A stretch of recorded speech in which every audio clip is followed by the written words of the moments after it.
Minessage ko na pala dito si sir kung saan yung exact location nila. Sabi niya search ko lang daw yung Sebastian Moto, makikita ko na. Naka-prepare na din daw pala yon, pinahanda niya na sa pinsan niya. Kaya pagdating ko dito, pinalabas niya na yung gulong na ibibigay niya. Then pumasok ako dito sa gate para makita o ma-check yung shop nila. Nag-video call nga rin pala kami ni sir dyan bago ko makuha yung gulong. Wala siya rito kasi umalis pala sila. Gusto ko sana magpa-picture sa kanya, sabi niya next time na lang pag umayon sa panahon. Siman nga rin pala siya na naghahabal o nag-aangkas dati. Ngayon nagnegosyo na lang siya. Huling sampa niya 2023 pa. At ito yung mga binibenta niya. Ba't ibang uri ng mga gulong ng motor. Nandito lahat yan sa shop nila. Ito nga pala yung mga brand ng gulong na available sa kanila. Basahin nyo na lang isa-isa. Mura nga lang rin pala yung mga gulong na binibenta nila. Quality pa. Nung pinost ko nga yung comment ni sir sa akin, may nag-comment din na taga dito sa kanila. Ito naman yung comment niya. Basahin nyo na lang. Madali lang naman mahanap o makita tong exact location ng shop nila sir. Search nyo lang sa mapa Sebastian Moto. Lalabas agad yan. Nag-iwan nga rin pala ako ng maraming sticker kasi nanghingi si sir. Then yung dalawang gulong na binigay sa akin, tinepan ko lang dito sa harapan ng motor ko. May dalawang sealant nga rin pala yan, tapos may dalawang pito na kasama. Sa mga gusto mag-inquire, message nyo lang Sebastian Moto. Tabi lang sila ng OG Lins Barbecue, tapat naman ng Master Siomai. Pagkatapos nyan, tumambay muna ako dito sa Shell. May nakakilala pa sa akin. Guys, bigyan natin yung sticker si Paps. May nakakilala sa akin dito sa Pasig. Yo, what's up?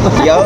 Tinanong niya ako pagkakita niya sa akin, ikaw ba yung taga Bulacan na nagbablog? Saglitan lang yung naging usapan namin kasi pinasukan na rin agad siya ng booking. Pagkatapos niyan, may isang Move It biker naman na lumapit sa akin. Napansin niya yung camera tapos nakilala niya yung motor ko. Bumoses siya, ikaw ba si Marino? Binigyan ko siya ng sticker, nakakatuwa, dinikit agad niya sa motor niya. Malis agad siya kasi may booking na siya. Sumunod na rin ako kasi pinasukan na rin ako ng isang long ride papunta ng San Isidro Street sa Quezon City. Grabe, ang laki nito guys, 333. Sa dalawang bagong gulong pa lang, boundary na. Tapos nakakuha pa ng long ride, may panggasolina na, may pang top up pa. Kanina ko pa sana balak umuwi pagkakuha ng gulong. Labis kasi yung saya na naramdaman ko dahil sa kabutihang loob ni Sir Rex de la Vega. Hindi niya ako kakilala pero binigyan niya ako ng gulong kaya labis yung pagpapasalamat ko sa kanya. More blessings sir, God bless sa'yo, mabuhay ka. Dito naman guys, halos 40 minutes yung tinagal namin ni Sir sa kalsada nang marating yung baluarte niya. Pagkasend naman niya ng payment via GCash, 350 yung binigay niya. 17 pesos yung tip na pasobra niya. Pag complete ko ng booking, agad-agad naman akong umuwi. Pagkadating ko naman dito sa amin, kinuha ko na kaagad yung dalawang gulong. Sabay flex sa camera kasi literal na maganda. Nag-bless din yung anak ko tapos pumasok na ako dito sa amin. Pinlex ko rin kay Crush yung mga binigay sa akin, dalawang gulong, dalawang sealant, may bimpo, may sticker at dalawang pito pa. At dahil dyan, for more video, follow pa more!